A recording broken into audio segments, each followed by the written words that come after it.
নমস্কার বন্ধুরা, আজকে আমি গোপাল ভক্তের সঙ্গে এসেছি একটা রান্না নিয়ে, তেল ছাড়া সোয়াবিনের তরকারি। আমি তেল ছাড়া সোয়াবিনের তরকারি করব প্রেসারে সম্পূর্ণ। আপনারা দেখতে থাকুন আমি কীভাবে কী করছি। প্রথমে আমি আলুগুলো প্রেসারে দিয়ে দিচ্ছি, এরপর আমি সোয়াবিনগুলো দিয়ে দিচ্ছি। সোয়াবিনটা আমি আগেই জলে সিদ্ধ করে রেখেছিলাম কিছুটা, এবার প্রেসারে আর একটু বাকিটা হয়ে যাবে। এরপরে আমি পেঁয়াজ কুচিয়ে রেখেছি, সেটা আমি দিয়ে দিচ্ছি।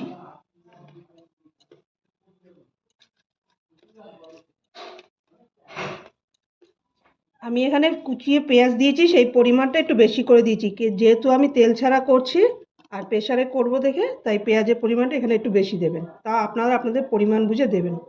এবার একটা শুকনো লঙ্কা আমি ছিঁড়ে দিয়েছি, একটা দারচিনি দিয়েছি, আর তেজপাতা আমি ছিঁড়ে দিয়েছি। এবার আগে আমি রসুন থেতো করে রেখেছিলাম আর কাঁচা লঙ্কা চিড়ে রেখেছিলাম, সেটাও আমি দিয়ে দিচ্ছি। এবার আর একটু গোটা জিরে দিচ্ছি। তারপর আমি হলুদ দিয়ে দিচ্ছি। আপনারা আপনাদের সব কিছু পরিমাণ বুঝে দেবেন। এরপর আমি টমেটো বাটাটা দিচ্ছি, এটা আমি হাতে ঘষে নিয়েছিলাম। আপনারা যদি চান তো আপনার মিক্সচারও প্রেসার করে দিতে পারেন।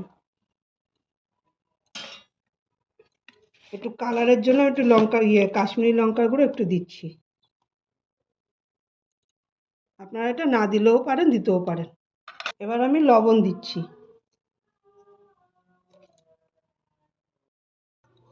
এবার আমার ঘরে করে রাখা সিক্রেট মশলা, সেটা আমি ওপর দিয়ে ছিটিয়ে দিচ্ছি।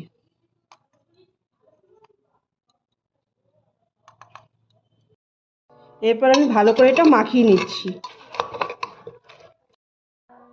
এবার আমি জল দিয়ে দিচ্ছি। আমার এবার সোয়াবিন আলু সব মশলা দিয়ে একবারে মাখিয়ে নিয়েছি, মাখিয়ে জল দিয়ে সব মিশানো হয়ে গেছে।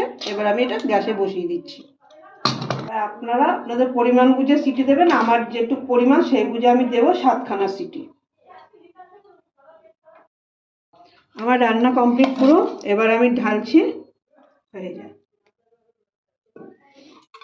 দেখতে খুব সুন্দরই লাগছে।